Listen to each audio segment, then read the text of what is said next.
뉴스의 중심, 워싱턴 나우.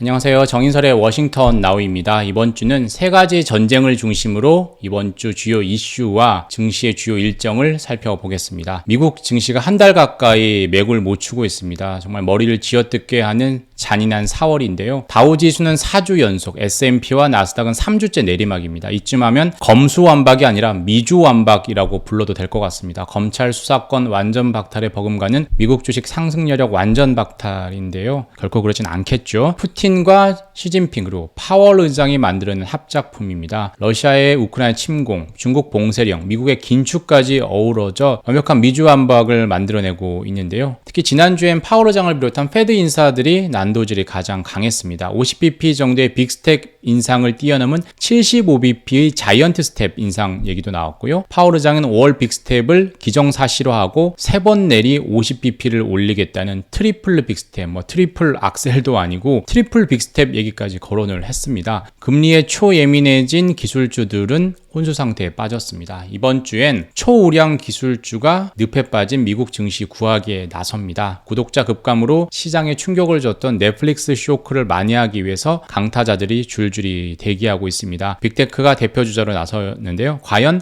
빅테크가 빅스텝 인상을 이길 수 있을까요? 다시 빅테크의 어닝 서프라이즈가 빅스텝 쇼크를 잠재울 수 있을까가 이 첫 번째 전쟁이고요. 두 번째 관전 포인트는 성장과 물가의 싸움입니다. 복합적인 이유로 성장률은 추락하고 있고 물가는 치솟고 있습니다. 그 흐름의 끝은 언제일까요? 어디일까요? 언제 정점을 찍고 언제 좀 성장 국면으로 반전을 깨할 수 있을까요? 궁금증이 꼬리에 꼬리를 무는데 이번 주에 나오는 미국과 유럽의 1분기 성장률과 미국의 3월 개인 소비 지출 PCE 물가가 그 단서나 실마리를 보여줄 수 있을 것 같습니다. 또 셋째는 증시 영향력은 예전만 못하지만 그래도 기승전 우크라이나입니다. 러시아가 벌인 참극 탓에 우크라이나 동부 상태는 정말 끔찍합니다. 마리오폴이나 공격을 시작한 최대 물류 항구인 오데사 이쪽은 정말 상태가 심각한데인데요. 우크라이나 서부는 미국 국무장관 블링컨 장관과 오스틴 국방장관이 방문할 정도로 상황이 나아졌습니다. 이런 극단적인 동서부의 상황이 공존하는 우크라이나 전쟁은 변함없는 증시의 관심사가 될 것 같습니다. 좀 하나씩 살펴보겠습니다. 파월 의장이 50bp 인상을 선언을 했습니다. 나아가 한 번이 아니라 두세 번 연달아서 50bp 인상하겠다라는 것에 그 시장 예상에도 공감을 표했습니다. 올해 FOMC 표결권 보유하고 있는 블러드 세인트루이스 연방은행 총재는 75bp 인상 배제하지 않겠다라고까지 지난주에 엄포를 놨습니다. 벌써부터 금리 선물 시장에서는 페드 아치로 본 거죠. 6월 FOMC에서 5월이 다음 달이고 다음 FOMC에서 75bp 올릴 확률을 91% 이상으로 보고 있습니다. 이게 그러면 5월에 50bp 올리고 6월에 75bp를 올리면 기준금리가 1.5에서 1.75가 되는 거죠. 그런데 이 75bp를 올릴 확률은 한 달 전만 해도 3%대였고 일주일 전만 해도 30%도 안 됐습니다. 이게 90%를 넘어섰다는 놀라울 정도로 이 금리 급등 상승에 대해서 우려를 하고 있다라는 건데요. 무조건 이제 페드 인사들이 빅스텝 인상을 외치고 있는데 금리 가속으로 일어날 부작용들도 생각을 해봐야 되겠죠. 당연히 경기 침체, 디플레이션, 나아가 스태그플레이션 우려가 있습니다. 두 번째는 부채 위기입니다. 가계 기업 할 것 없이 빚 부담에 허먹이고 있죠. 미국은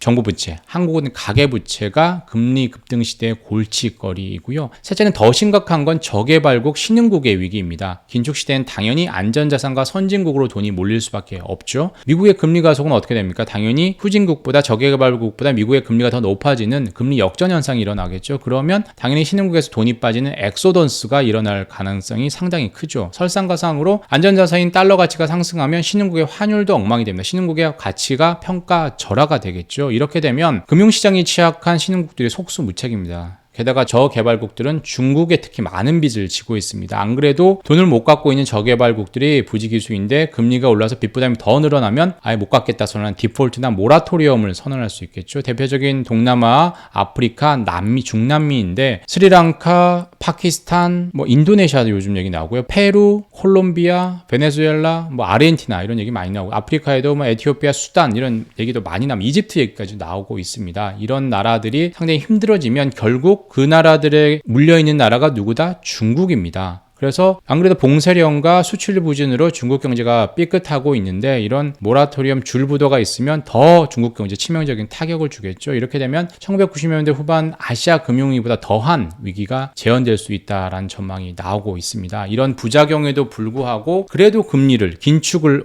하겠다는 이유는 살인적인 인플레이션 때문이죠. 월가는 원래 3월에 미국 물가 상승률이 정점일 것이다 이렇게 예상을 했습니다. 근데 파월 의장이 3월 정점이 아닐 수 있다 이렇게 얘기를 했죠. 이어서 IMF에서도 이번 중계 회의에서 이 파월 주장이 동조했습니다. 1분기가 아니라 2분기나 3분기까지 물가 상승률이 계속해서 상승할 수 있다라고 봤습니다.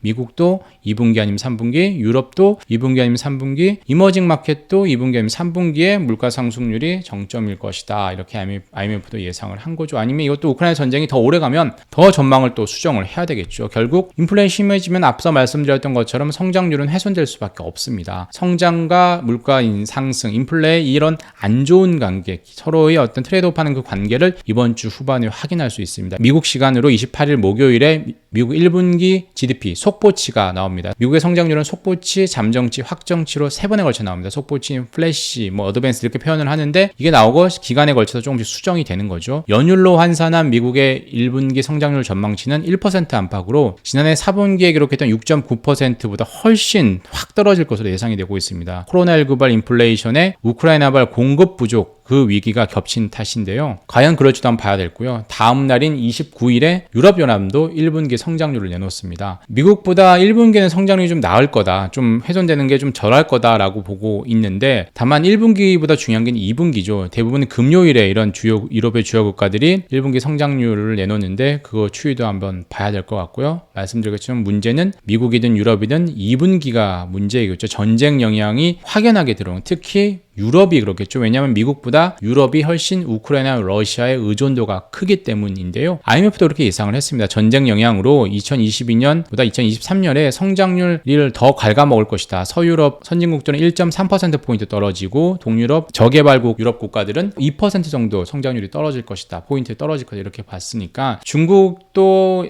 우크라이나 전쟁 때문에 상당히 이제 GDP 쇼크가 2분기에 본격화될 거다라고 보고 있는데 미국, 유럽도 그런 저성장에 본격적으로 접어들 것이라는 우려가 확산되고 있습니다. 그리고 금요일에 페드가 금가옥조로 여기는 3월 PCE 물가가 나옵니다. 이달 초에 나왔던 3월 CPI는 8.5% 상승으로 시장에 상당히 큰 영향을 줬었죠. PCE는 그런데 CPI보다는 좀 애매하게 나올 가능성이 있습니다. 3월 헤드라인 PCE는 전체 PCE죠. 6.8% 안팎 정도 상승해서 2월에 6.4%였거든요. 그보다 좀 약간 오를 것으로 전망이 되고 있습니다. 반면 에너지와 식품을 뺀 근원 PCE는 3월에는 전월 대비 0.3%, 전년 동기 대비 5.3%로 2월에 비해서 오히려 좀 떨어질 것으로 예상을 하고 있습니다. 왜 그럴까요? 이렇게 되면 3월에 물가 정점 맞는 거 아니야? 이렇게 생각할 수 있는데 여긴 착시가 있는 거죠. 현재 인플레이션의 주범은 누구인가요? 우크라이나 사태로 인한 국제 유가와 곡물가 상승이죠. 이 근원 PCE엔 이 주범들이 빠져 있죠. 왜냐? 에너지와 식품 가격은 빠져 있기 때문에 그렇습니다. 그래서 그동안 페드가 가장 금리 정책을 결정하는 핵심 참고 지표를 근원 PC로 봤는데 푸틴발 인플레이션, 시진핑발 인플레가 지금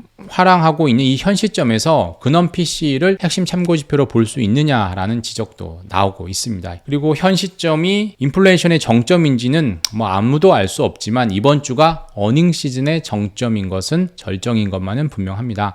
S&P 500 지수 중에 160개 거의 30% 이상이죠. 기업들이 이번 주에 실적을 내놓습니다. 그래서 어닝 위크입니다. 애플, 아마존, 알파벳, 이 이른바 AAA, 트리플 A 기업과 마이크로소프트, 메타, WM 기업들이 실적을 발표합니다. 그리고 경기재개 관련주 그리고 업종의 대표주들, 양대산맥 기업들도 실적을 발표합니다. 최고의 A매치 데이는 26일 현지 시간으로 26일 화요일과 28일 목요일로 꼽힙니다. 26일엔 구글, 마이크로소프트, MS, 28일은 애플, 아마존, 인텔, 트위터, 그리고 로빈훗, 마스터까지 실적을 발표하는데요. 어느 기업이 어닝 서프라이즈를 기록하고 어느 기업이 또 넷플릭스 같은 어닝 쇼크를 기록할까요? 여기 월가에서는 마이크로소프트 쪽의 실적 공개에 상당한 기대를 걸고 있는 분위기인데 여러분들의 생각은 어떠신지 댓글에 달아주셔도 좋을 것 같습니다. 이 밖에 이제 오래된 업종 경쟁 관계인 GM 포드, 코카콜라, 펩시콜라, 비자카드, 마스터카드, 엑소모빌과 쉐브론도 이번 주에 실적을 내놓습니다. 그리고 이번 주에 주요 국가들 중에서도 통화정책회의, 금리 결정을 합니다. 일본과 러시아가 대표적인데요. 러시아는 다른 나라들은 긴축을 하고 있지만 지금 전쟁 때문에 상태가 어렵죠. 그래서 완화적인 정책을 펼칠 것이다. 이번 주도 금리를 내릴 것이다 라고 블룸버그는 전망을 하고 있습니다. 일본은 이제 좀 인플레가 좀 심해지고 환율도 너무 힘드니까 금리를 올리는 거 아니야, 긴축을 하는 거 아니야 라는 전망이 있는데 이번에는 금리를 동결할 것으로 블룸버그는 보고 있습니다. 콜롬비아는 금리를 올릴 것으로 예상하고 있는데요. 목요일과 금요일에 이런 통화정책 회의가 있고요. 이번 주는 전체적으로 보면 실적 및 경제 지표 발표가 몰려있는 26일, 28일, 29일 현지 시간입니다. 이 세 날을